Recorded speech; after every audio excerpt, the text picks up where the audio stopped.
We can get a fully executed purchase and sales agreement within an hour if everybody's ready to click buttons and do all of that.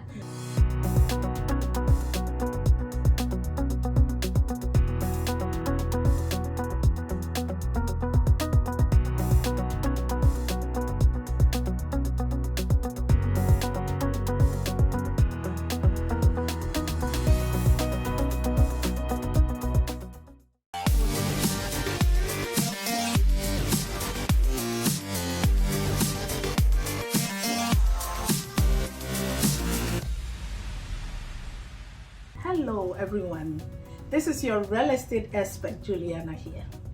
Today we're going to continue the series of bringing you home, and we're talking to a real estate attorney, Jessica Albino, and Jessica is going to break down her role in the real estate purchase transaction. And I'm thrilled to introduce to you Jessica Albino. How are you, Jessica? Good. How are you, Julie? Great. Okay.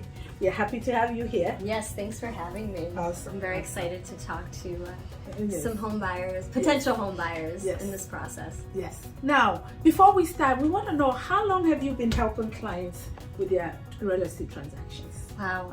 So I started my practice back in 2009, March of actually 2009, and so I'm going on my 13th year this month. Actually, it's my anniversary. Oh, awesome! So I'm excited to do that. But yeah, I started actually over.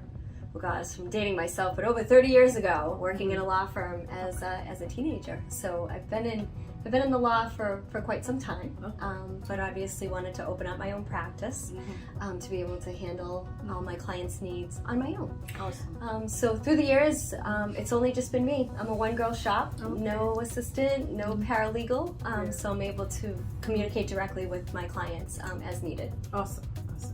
We're happy to know. So you've been doing this for more than a decade. Yeah. Great. That comes with a lot of experience. So we want to know, what is your role in a home purchase for a buyer?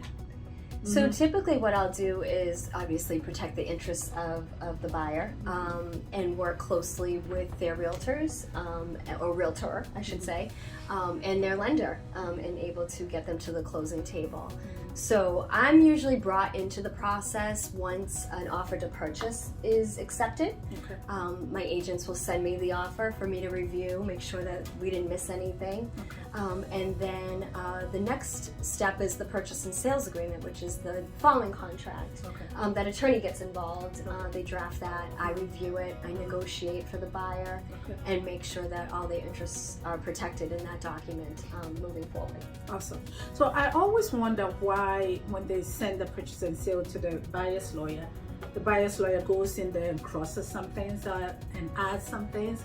What are some of the things that you cross out, and what are some of the things that you add? Well, we always want to make sure that all of the terms in the offer to purchase are identical in the purchase and sales agreement. So we double check that work. A lot of times we see language in there that's only one-sided, that will only protect the seller. So we try to take that language out and delete it. We also try to make sure that our additional rider is attached. Okay. So you'll always see a two-parter, typically in Worcester County. And a buyer's attorney will add an addendum, or what we call a rider. And what that does is that adds additional protection to the buyer. And it will basically make the seller make certain representations about their ownership or something they know about the property. We use it more for disclosure process, because if any event comes out of that, we can always go back to the contract to say, well, the seller signed it and the seller disclosed this in the contract. So it's a way of just making sure that our buyer has more information about the property and the seller than just the typical offer to purchase. Okay. So nowadays, what we realize that most of the time, it used to be when somebody's buying a house, we actually send them to the lawyer's office. They sit across the table from a lawyer, and they review the purchase and sale line by line. With the invention of electronic signing, yes, they don't get to sit down with their lawyers anymore. They do. But you review it still. how do you make them feel comfortable that everything there? So my process typically is to have the contract sent to the buyer, and then I give them the option to either review it and then call me with questions, or call me and we go page by page, line by line, whatever. Each particular buyer has a level of comfort, and we try to make sure that that comfort level is met. Met. So we typically have seen the electronic process speed things up quite over the years, I would say. So we can get a fully executed purchase and sales agreement within an hour if everybody's ready to click buttons and do all of that. Back in the day, it used to be weeks for that process, because what would happen is we would negotiate and then we would fax or we would snail mail the contracts, and we used to have to meet with the client, and then we would get the deposit and then mail out that contract again, and then that attorney would have to sit down with the seller. So we have definitely streamlined that process, but it does get a little scary because a lot of times the buyer will go back to their agent because that's the level of comfort they have. So when that happens to you, you always have to make sure that you say, no, this is the attorney's job. You know, I have my role and they have their role, because again, you need to protect yourself as an agent as well with liability. So I definitely still take the time to review. They're my clients, and I want to make sure before they sign that contract that they're comfortable. It's a big step. Yeah, that's good to know, because that's been one of my concerns lately. Like, the attorneys just review it and bring it to us and say they're your buyers to sign. We don't know if the buyer really understands, and they come to us with questions, and we don't want to know. Oh, we don't know anything about it. It looks like we don't know what's going on. We are clueless. So we, nicely say, okay, let's make a phone call to your lawyer so the lawyer can explain it to you. So it's good to know that for the ones that need the help, you still sit down with them. Oh, absolutely. It's pretty much a case-by-case basis. Whatever that client particularly needs, you know. I mean, we also have clients who don't want to talk on the phone. They only want to text, and they only want to click buttons. So, you know, they don't want to. They don't want to waste their time. You know, they say, hey, has this attorney reviewed it? And if they have, then I'm good with it. But again, we have to protect ourselves as well for our clients. So it looks like it's more of a trust issue. They trust the agent, they trust you. So you have to make sure that everything you have in front of them is to their best interest before they sign. Exactly. Yes. Agreed. Awesome. All right. So once the PNS is signed between the two of them, your next role is? My next role at that point is to work closely with the buyer's lender, or their financing institution, however we want to call it. The bank or the mortgage company will send me what's called a title order. And at that time, I will order a title search. I will order a tax certificate from the city or the town, which is called a municipal lien certificate. And then I'll order a tape survey from my surveyor, who will go out to the property and make sure that all the boundary lines are where they're supposed to be. So we're really concerned about making sure those three things are good. They're good for the lender and they're good for the buyer individually moving forward. I always say to my clients, no news is good news from the attorney during that process, because we're just moving along to the next step. When you hear from the attorney during that process, we either have an encroachment issue with regard to that survey where we saw that the house or the pool or the shed is on the neighbor's land. We have a problem. I also will let everybody know if there's a title problem. You know, a lot of times a prior owner has their mortgage still on title, and we're like, wait, how do we fix that? So, and obviously a seller cannot sell their property without good, clean, marketable title. So we want to make sure for the buyer and the bank and lender, all of that is cleared. So those three things, once I have those three things, I send them on to the lender, and that's my green light from my perspective.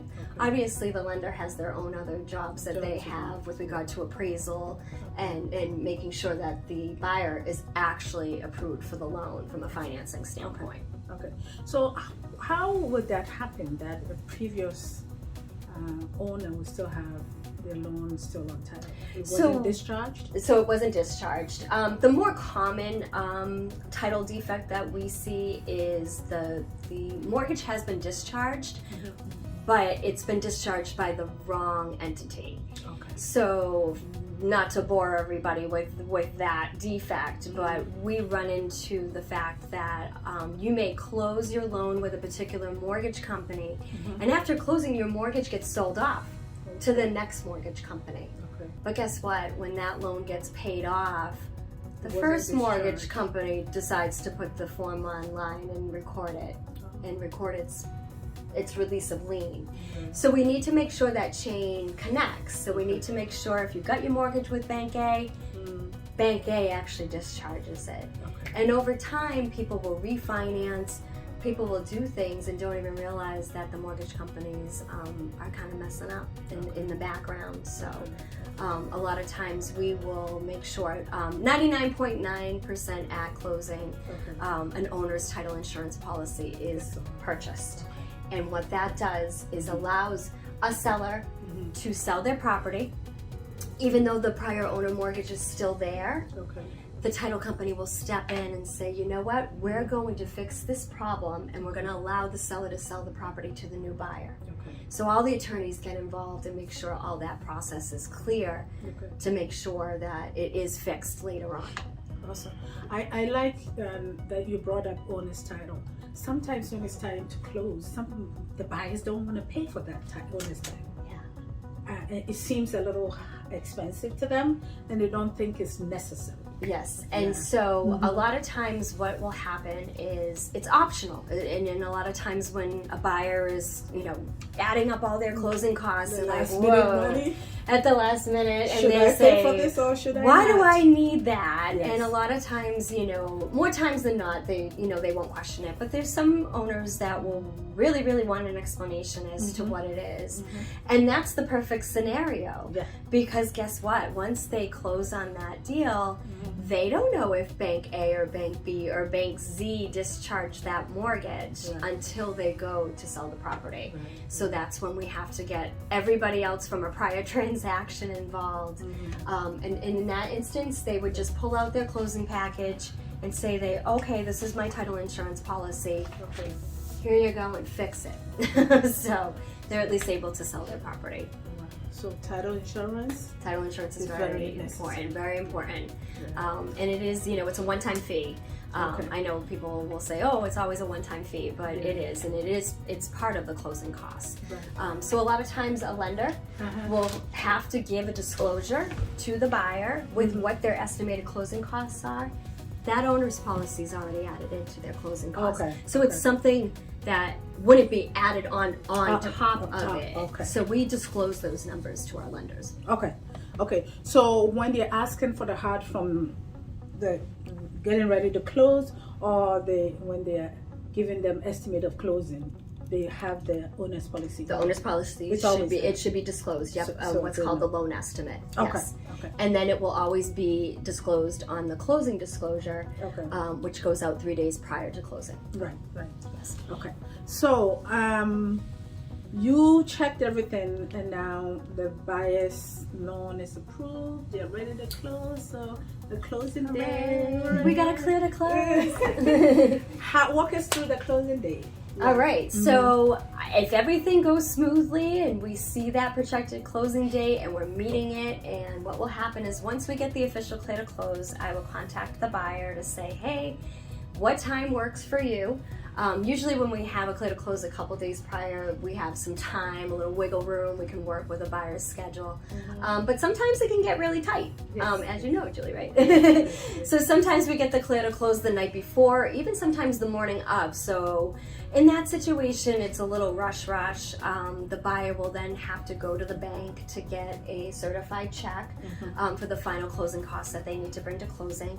And then they come to the closing table. So you would come here at this lovely conference table, and we would go over all the closing documents. I will go through every single document with the buyer to make sure at the end of the day, they know what they are signing. everybody is so excited. Yes. You know, a lot of my buyers don't listen to me. So what I'll do is I will put the most important documents up top. Okay. So by the time we get halfway through the package, Okay. I say to them, it's okay if you don't want to listen to me anymore because we went through the note and the mortgage and the first payment letter and all of the real important disclosures. Yes. The rest of the docs are for the lender to protect them and to make sure that they redisclose a lot of things over and over again. So awesome. That's a big stack of paperwork. So you guys have done it so often, it's not anything to you, right? Yeah, I have particular lenders that I know their package with eyes closed in my sleep. I can close that loan. A lot of lenders are going towards a hybrid closing, or what we call e-closings. So a lot of times the buyer will be able to do a portion of their closing on a computer, laptop, or on their phone. And then they come to see me to do what we call the wet documents. And what that is I still have to witness the buyer sign because I'm notarizing their signature. The registry of deeds in our county still requires the mortgage to be wet. So it does cut, a hybrid closing does cut the time in half, but I still go over the documents that they clicked on the computer because again, they may not know, they're just clicking and they don't realize what they're signing. So yeah, so it's great. Typically we have the agents come, the other attorney will be there, and it's a good day. Awesome. There's a lot of information. Thank you very much. We'll let you go soon, but what are some of the pitfalls that you've been advising people to look out for when they are? Ooh, that's a loaded question. My answer maybe before COVID would be a little different, but now, you know, we have different type of pitfalls. We have delays. I always try to explain to my buyers, you know, we have these projected dates that we put in our contracts and we like to meet them. However, as the industry gets busy, and that's what's happening, we're going to be hitting our springtime and everything's going to get really, really intense. But I always try to tell everybody, as real estate gets busy, everybody in real estate gets busy. And what does that mean? That means that our appraisals are backed up. Our title work is backed up. The whole process of getting financing can be backed up. So I say to everybody, you know, make sure that you don't give your notice to your landlord, because guess what? We might not close on that day, and we don't want you to be homeless. We also don't want you to go buy a car while you're buying a house. You don't want to mess with your credit. You also don't want to use all of the money that you have saved up to go make any other purchases like furniture, or you know, we have all of these things. We have the house is ready. So pitfalls. I mean, my own buyers can make their own pitfalls if they don't realize, you know, there's a do and don'ts list that we really need to keep in. And you tell them what to do, I tell them what to do, our banks tell them what to do, and they'll still do it. So a lot of times we kind of have to repeat ourselves in order to make our clients get there on time. So I just realized that everybody has their own closing nightmare, like a little thing that never goes right, at the closing time. Some little delay, or bring this money, and the money they ask them to bring is more than they should bring. It's always something.